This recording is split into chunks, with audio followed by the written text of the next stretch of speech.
বন্ধুসকল, আজি আমি যোৱা 2024 চনৰ HSLC এক্সামত অংকৰ প্ৰশ্ন কাকতখনত অহা কেইটামান প্ৰশ্নৰ উত্তৰৰ বিষয়ে আলোচনা কৰিম। প্ৰথম প্ৰশ্নটো হ'ল, তলৰ তালিকাখনৰ খালী ঠাইত y ৰ মান হ'ব। এতিয়া আমাৰ মানবোৰ দিয়া আছে, x1 হ'লে y32, x2 হ'লে y16, x4 হ'লে y8, x8 হ'লে y ৰ মান কি হ'ব? চাৰিটা উত্তৰ দিয়া আছে, আমি তাৰ শুদ্ধ উত্তৰটো বেছি উলিয়াব লাগিব। আমি যদি x আৰু y মানবোৰ লক্ষ্য কৰোঁ, যেতিয়া x ৰ মান বাঢ়ি গৈছে y ৰ মান কমি গৈছে।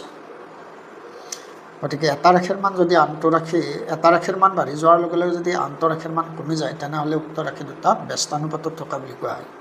অৰ্থাৎ x inversely proportional to y implies x equal k by y, য'ত k এটা ধ্ৰুৱক। implies x y equal k, অৰ্থাৎ x আৰু y পূৰণফল সদায় ধ্ৰুৱক। এতিয়া আমি এই ক্ষেত্ৰত লক্ষ্য কৰোঁ যে x ৰ মান 1 হ'লে y ৰ মান 32, আৰু ৰাশি দুটাৰ পূৰণফল হ'ব 1 into 32 equal 32। x ৰ মান 2 হ'লে y ৰ মান 16, পূৰণফল 32। x ৰ মান 4 হ'লে y ৰ মান 8, পূৰণফল 32। x ৰ মান 8 হ'লে y ৰ মান কিমান হ'ব? পূৰণফল কিন্তু 32 হ'ব লাগিব, নিশ্চয় 4 হ'ব। চ' আমাৰ চি উত্তৰটো কাৰেক্ট। নেক্সট প্ৰশ্নটো হ'ল, তলৰ কোনটো বৰ্গ সংখ্যা নহয়? যে এটা সংখ্যা কেতিয়া বৰ্গ সংখ্যা নহয়? যদি এটা সংখ্যাৰ এককৰ অংকটো 2, 3, 7 বা 8 হয়, তেতিয়াহ'লে সেই সংখ্যাটো কেতিয়াও পূৰ্ণ বৰ্গ সংখ্যা হ'ব নোৱাৰে বা বৰ্গ সংখ্যা হ'ব নোৱাৰে।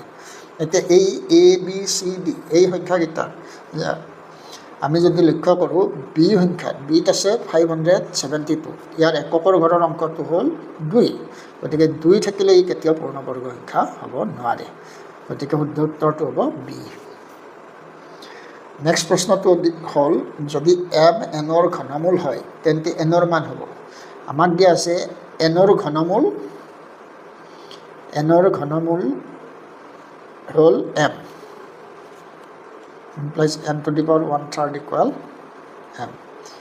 উভয় পক্ষক ঘন কৰিলে n to the power 1/3 whole cube equal m cube। 3 3 কাটি গ'ল, n equal হ'ব m cube। গতিকে শুদ্ধ উত্তৰটো হ'ব চি, m cube। নেক্সট কুৱেশ্যনটো হ'ল, দিয়া আছে যে 306 আৰু 657ৰ লসাগু হ'ল 22,338। এতিয়া 102, 306 আৰু 657ৰ লসাগু কি হ'ব? এতিয়া আমাৰ দুটা সংখ্যাৰ লসাগু দিয়া আছে, আমি এতিয়া সেই দুটা সংখ্যাৰ লগত আৰু এটা সংখ্যা ইনক্লুড কৰি অন্তৰ্ভুক্ত কৰি তিনিটা সংখ্যাৰ লসাগু উলিয়াব লাগে। যিটো নতুন সংখ্যা অন্তৰ্ভুক্ত কৰা হ'ল অৰ্থাৎ 102, সেই সংখ্যাটো আৰু দিয়া থকা সংখ্যা দুটাৰ লসাগুৰ যিটো লসাগু হ'ব সেইটোৱে হ'ব উক্ত সংখ্যা তিনিটাৰ লসাগু।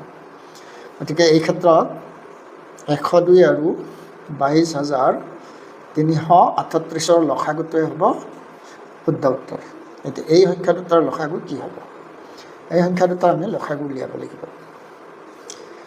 দুইটা সংখ্যক 2ৰে ডিভাইড কৰি আছে, 5 1 51 1 1 1 6 9। এইটো সংখ্যাক 3ৰে ডিভাইড যে আছে, এইটো গৈ আছে ন 1 2 3 9 9 18। দুইটা সংখ্যাকে 3ৰে ডিভাইড যাব, কাৰণ যদি এটা সংখ্যাৰ অংককেইটাৰ যোগফলক 3ৰে ডিভাইড হয়, তেতিয়া সেই সংখ্যাটোক 3ৰে ডিভাইড যায়। গতিকে 51ৰ অংক দুটাৰ যোগফল 6, 6ক 3ৰে ডিভাইড যায়, আৰু 1 1 1 6 9ৰ অংককেইটাৰ যোগফল হ'ল 18, গতিকে 18কো 3ৰে ডিভাইড যায়। 3ৰে ডিভাইড কৰিলে আমি পাম 1 7 17, আৰু 3 3 গুণ 9 21, 3 7 গুণ 21, 3 2 গুণ 6, 3 3 গুণ 9। গতিকে আমি ইয়াৰ উৎপাদকবোৰ পাই গ'লোঁ।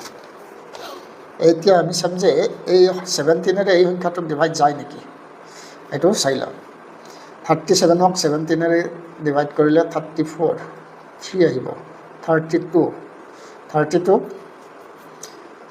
17 এর 1 টাইম যাব 12 minus 7 5 আর 2 minus 1 1 3 থাকিলে 7 এদি যাব না 17 এদি 9 টাইমস যদি দেও 7 9 গুণ 23 3 হাতে 6 9 গুণ 9 15 হয় 9 টাইমস যাব 17 এর দি ডিভাইড যাব 1 আর এইটো হ'ব 219 গতিকে এই সংখ্যাকেইটাৰ লসাগু হ'ব কি এতিয়া আমি 219 into 17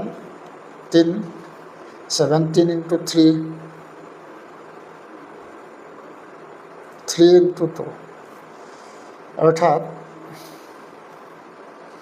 এইকেইটা সংখ্যা এই 2 3 17 আৰু 219 2 2 3 3 8 ৰ উৎপাদক গতিকে শুদ্ধ উত্তৰটো হ'ব বি 2 2 3 3 8 এই প্ৰশ্নটোৰ উত্তৰ আমি আন এক ধৰণে উলিয়াব পাৰোঁ এইটো হ'ল কি যদি 102 সংখ্যাটোৰে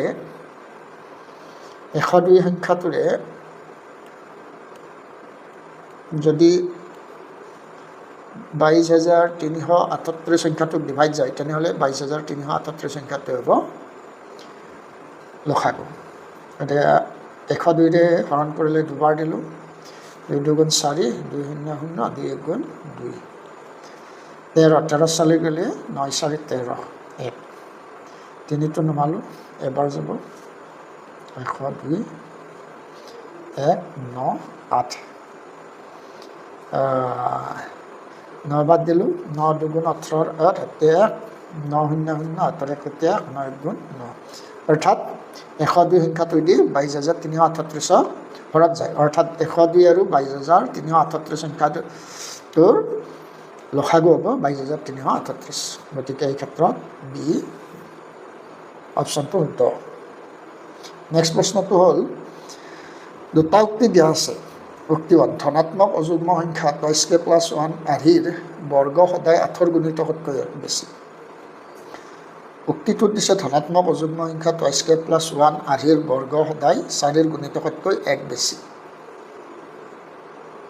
এতিয়া ধনাত্মক সংখ্যাটোৰ আৰ্হি দিয়া আছে কি 2k + 1 তাৰ বৰ্গ উলিয়াম আমি বৰ্গ উলিয়ালে এইটো a + b whole square formula a square + 2ab + b square অৰ্থাৎ 2k whole square + 2 into 2k into 1 + 1 square 4k square + 4k + 1 বৰ্গ 4 টো কমন ললোঁ k square + k + 1 is equal 4m + 1 য'ত m equal k স্কয়াৰ + 1 গতিকে অযুগ্ম সংখ্যা 2k + 1 আৰ্হিৰ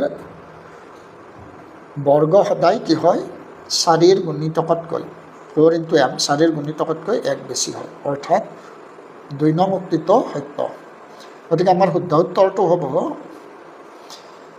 1 নম্বৰটো দিছে 1 আৰু 2 দুয়োটাই সত্য 1টো সত্য নহয় গতিকে এইটো শুদ্ধ উত্তৰ হ'ব নোৱাৰে বিটো দিছে 1 সত্য কিন্তু 2 অসত্য এইটো নহয় 2টো সত্য 1টো সত্য সিটো দিছে 1 অসত্য কিন্তু 2 সত্য গতিকে সিৰ উত্তৰটো হ'ব শুদ্ধ উত্তৰ গতিকে আমি এনেদৰে প্ৰশ্নবোৰৰ উত্তৰ উলিয়াব পাৰোঁ আৰু ভিডিঅ'টো কেনেকুৱা পালে বন্ধুসকল কমেণ্টত জনাব